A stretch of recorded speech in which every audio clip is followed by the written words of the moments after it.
Alright guys, tactical here. Today I want to talk about a bit what's going on in the States. Now, before I get into this, I'm not a liberal. I'm not a conservative. I have my own opinions on shit. Um, Both sides hate my take on most of them. I don't care what you are. It doesn't matter. But the fact that the former president and the potential president in November had gunshot. And I know, shocker. I don't know if you heard about that one.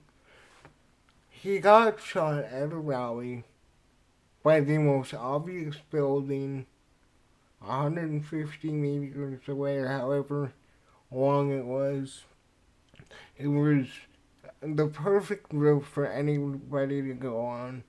But then the Secret Service said they couldn't risk soldiers or agents, sorry, not soldiers, agents not being hurt by a fall.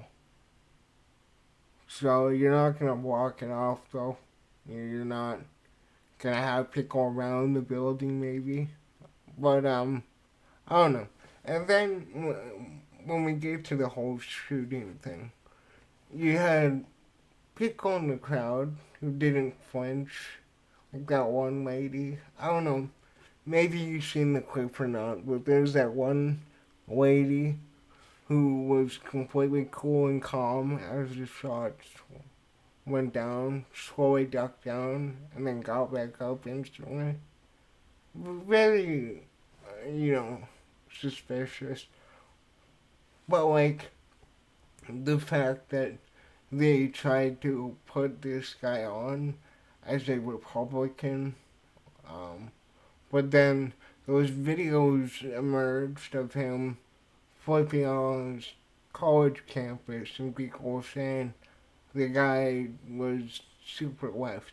Which again, the whole political culture thing, and I guess this is gonna be a long video. The culture of politics that the Democrats and the media has made in America and Canada and North America as a whole is a very, you know, encrypted and extremist view of the world.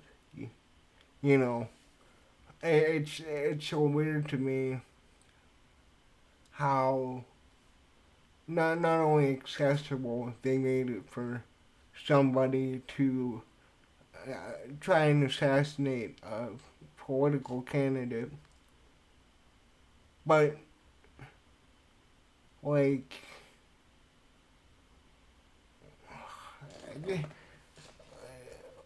why are you trying to paint him off as Republican instantly? Like that's the part that I don't get. Like you're gonna label it as somebody, pass it off instantly within days. But um okay, let me pull up and again welcome to my channel. I'm not organized at all. When you look at the Trump shooter, let me make sure my desktop audio is on. You cannot tell me that this guy acted alone without help. Um, it was, some college kid who looked like 110 pounds, soaking wet. But, come on. Oh, it's not showing me the shooter. Okay. So, we all know about a week or so that, yeah, this will work. That this, why is that not working? we all know that this guy was the one that climbed up the wall, or climbed up the building. Apparently he walked around with a ladder and an assault rifle, casually went up to this roof, people out the valley, and just standing around, walking around, noticed this guy for a while.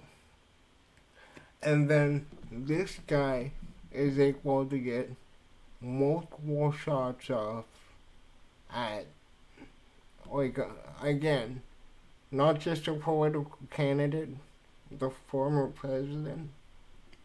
And, like, this is where the whole conspiracy theory thing is, where, like I said, left-wing media, they instantly tried to paint him off as a Republican in that. Then we have those videos of him freaking out on the campus. But both sides of the media did not choose to try and de-escalate the political climate. Fox ran with their own thing. They tried to paint it off as either, Antifa member or somebody hired, whatever it is. And then CNN was again going with the whole registered Republican and all that stuff. But it shows me right there that the media only cares to keep the political hostility high.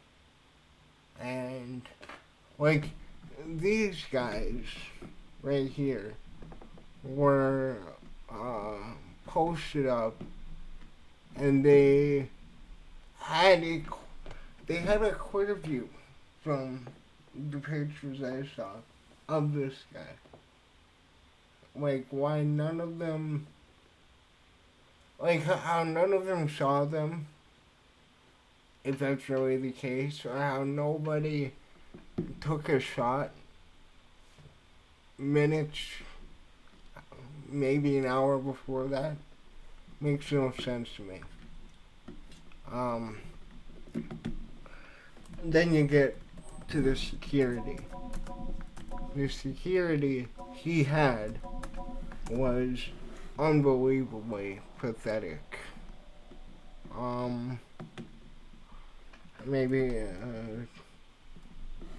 don't really care if this gets.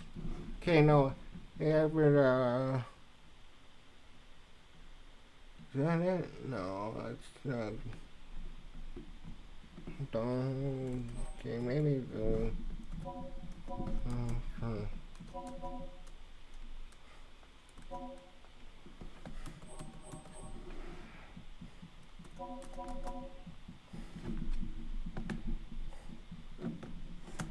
Why Cam?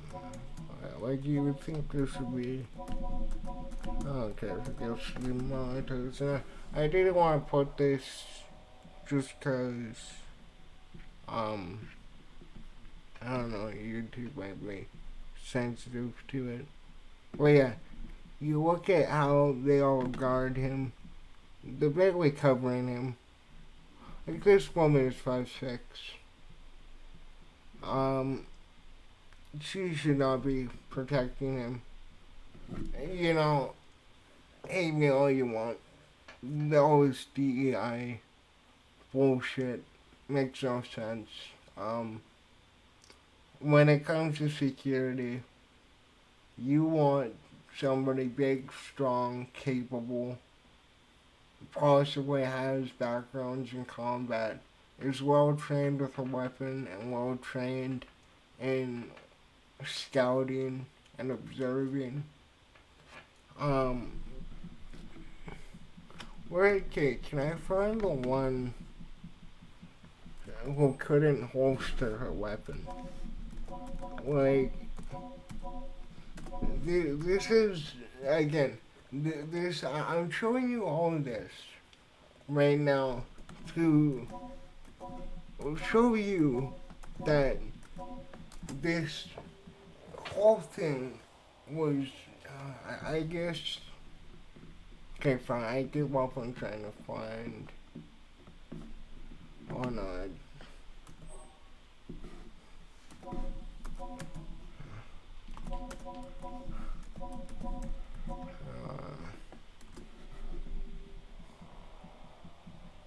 yeah, it was this one right here. There we go. So, this lady, I don't know if there's a video on this. Um, I don't care. Okay, cool. Okay, I'm not doing that, but guess I can't find the video. But if you guys haven't seen the video on the woman with the car, it took her 5 minutes to holster her gun, and that sounds like a small feat of not being able to holster a weapon. And hey, adrenaline maybe all that, but she had none of the size she needed. She clearly wasn't trained, and like you cannot have that high of a personnel in public that you're supposed to be securing with people as small and clearly untrained as that. But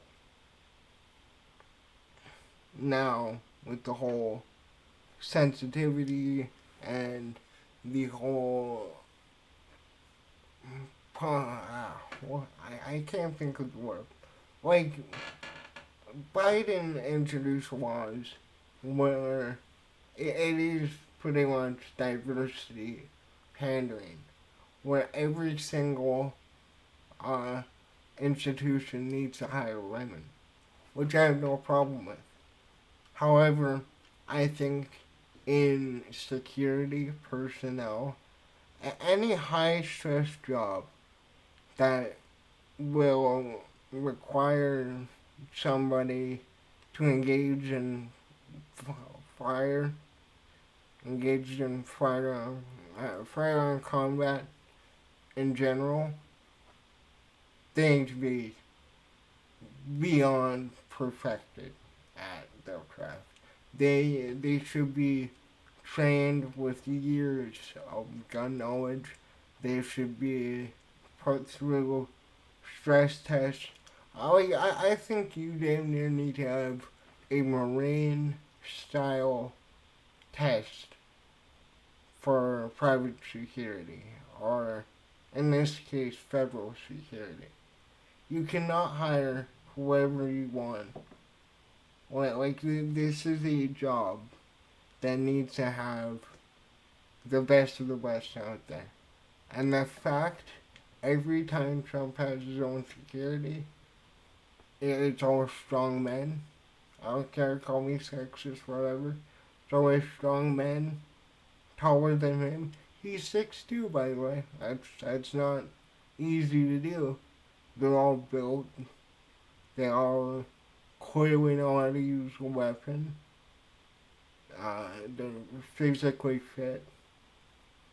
But these were just people collecting a paycheck. Like, if any of them had to engage in on combat in that way, they're not winning that fight. So what I believe there is they gave Trump the weakest security they could. I don't think there's any way that this guy wasn't hired by somebody. And hey, this is where I'm different on this issue. I'm not saying it was a Democratic ploy. Not saying it's Republicans, but I think somebody definitely set that one up.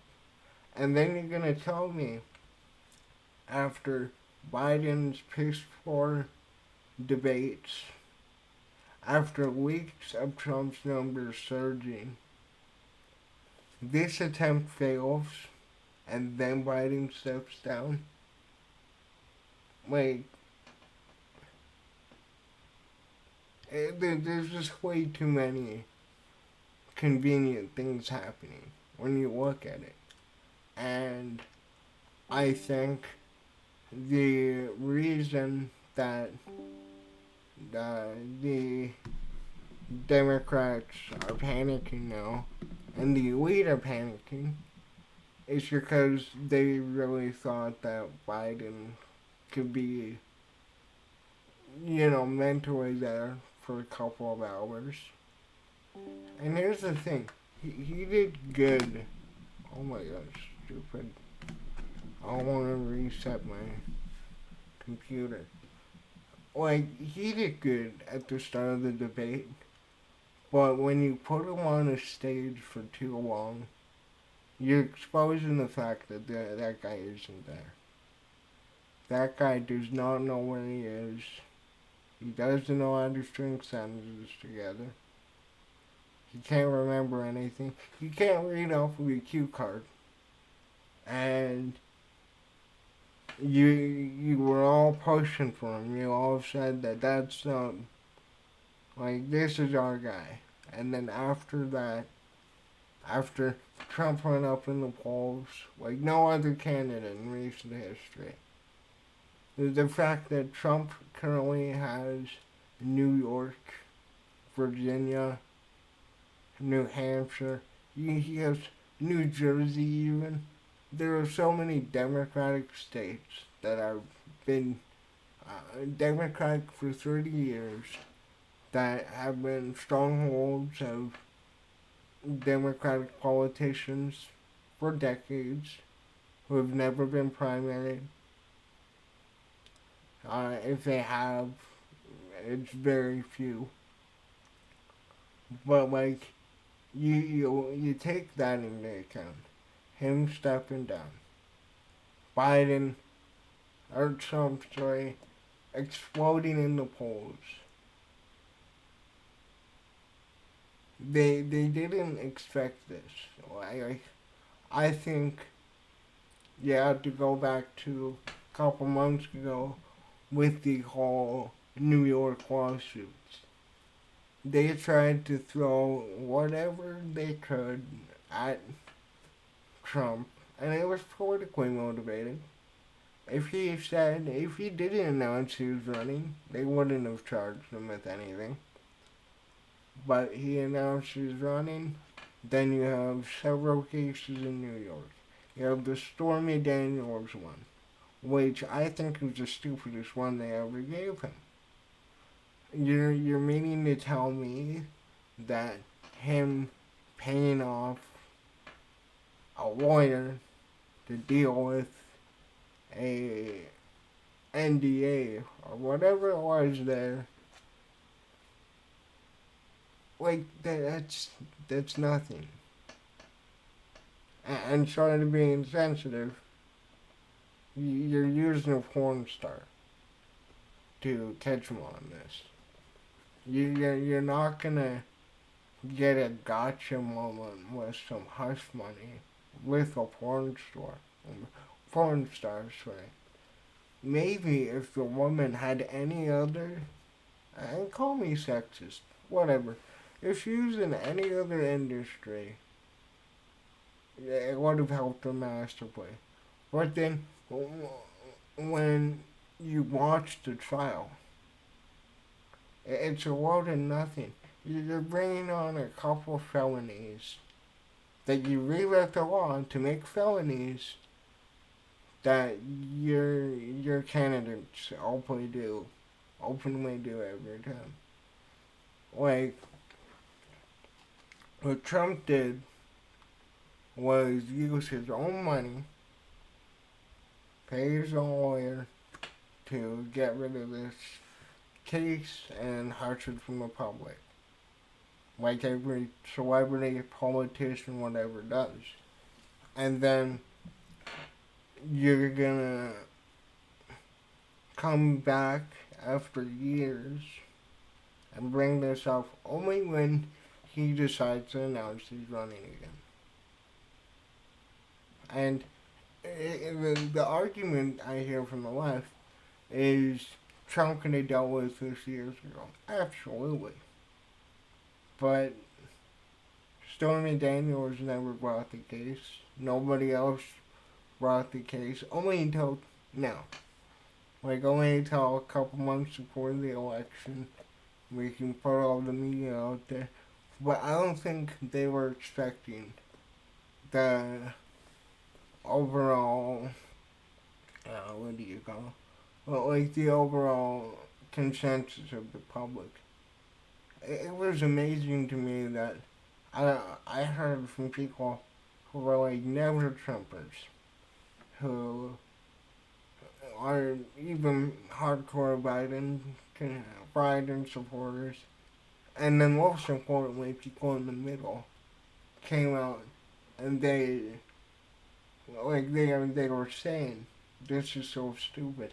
Any legal expert who you heard from that wasn't paid for by the Democrats said it was a bunch of bullshit. But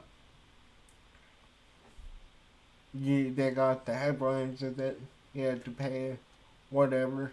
The whole other one with his businesses, I forgot what that one was about, but I watched a video of a businessman breaking down the whole case, and all I did was hurt businesses in New York.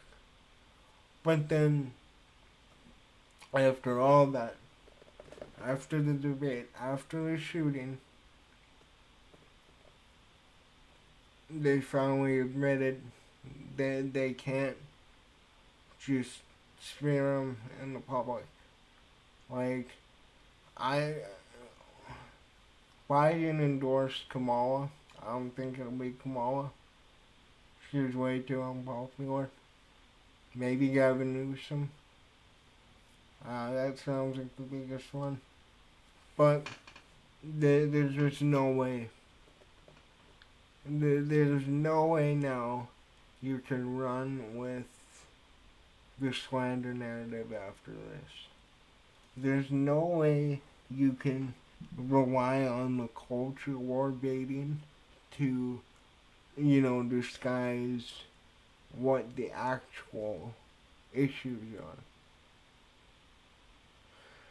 are. Nobody above 80,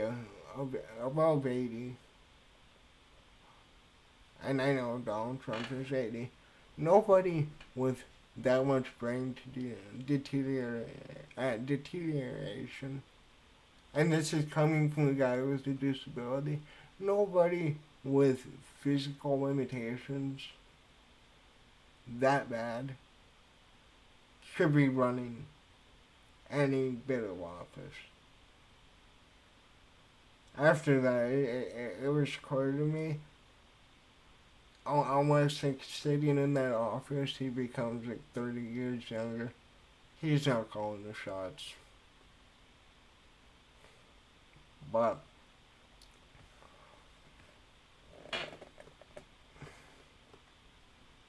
like, it's no longer a left or right, I think. I think what's happening now is the elite are panicking. They know they can't just pander and pander. And now they need to seriously find a feasible face of their side. And they screwed themselves over with moderates with the whole pandemic thing. Or the whole endless war things. I think that's the biggest reason they're losing support. Is what's happening in Gaza, what's happening with Ukraine and that. Sending billions of dollars to Ukraine, on top of the whole Biden family. Like, the endless wars, the non-stop culture war baiting. I think people are done with it. I don't know. Let me know in the comments. What do you guys think about the recent events in America and that? Don't get, don't get too, like, politically in it. Remember, both of these sides don't care about you. It's all entertainment. Let me know what you think about the Trump assassination, as well as what's going on with the entire Democratic Party. Other than that, it's some tactical. Thanks for watching. Later.